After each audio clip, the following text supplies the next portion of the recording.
Take a look at these pictures.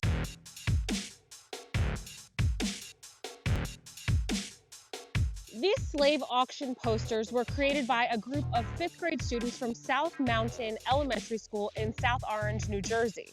It was part of an assignment during their Colonial America lessons in school. The pictures of these posters were posted to Facebook by a parent of one of the students, Jamil from South Orange, New Jersey. Jamil expressed his concerns about the nature of the assignment and the effect that it would have on other students in the school. Jamil also comments on the fact that Black and brown students in the school will see these pictures outside of the context of the lesson taught in the class and not understand that those faces are supposed to be their faces. But do all families feel this way? I was driving through the town of South Orange and I stopped a parent from a neighboring school district and their son to ask them how they felt about it.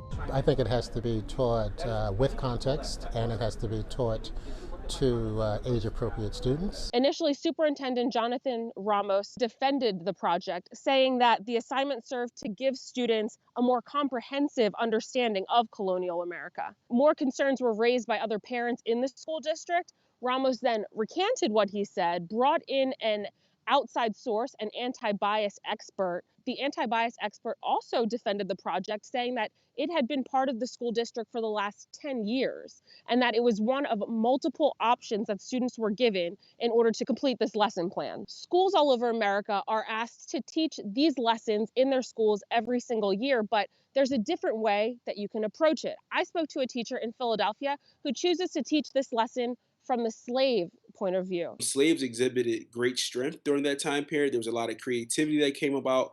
They were able to develop ways of communicating that most people couldn't understand or believe. So if you're going to teach that subject, I just encourage teachers to step outside of the box, do some background learning for yourself so that you can make it a holistic approach as to what slavery actually was. I can't help but be annoyed at this agitator parent with nothing better to do than to pull something totally out of context. This is a part of every curriculum across the entire country to teach about slavery. I feel proud that this parent actually spoke up. When I saw the poster and it was a brown woman named Mary Brown, I happen to have an aunt named Mary Brown, it was a little bit too much, especially I know how I felt at a 5th grade level. That is how that teacher has chosen to teach that lesson. There were wanted posters when slaves ran away.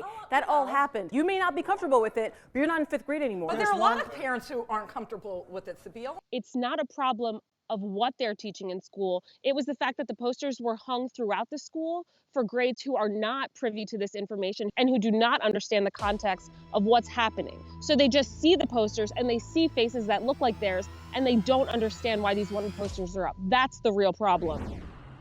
After increased media attention as a result of this project, Superintendent John Ramos issued another statement this afternoon stating that while it was not our intention, we recognize that the example of a slave auction poster, although historically relevant, was culturally insensitive. He also said that they're rethinking the Colonial America project for next year and that they will eliminate the example of the slave auction poster. I'll keep you updated on any changes and, of course, the date of the town hall meeting. Just follow me at Ariane Till or, of course, at the show, Chasing News.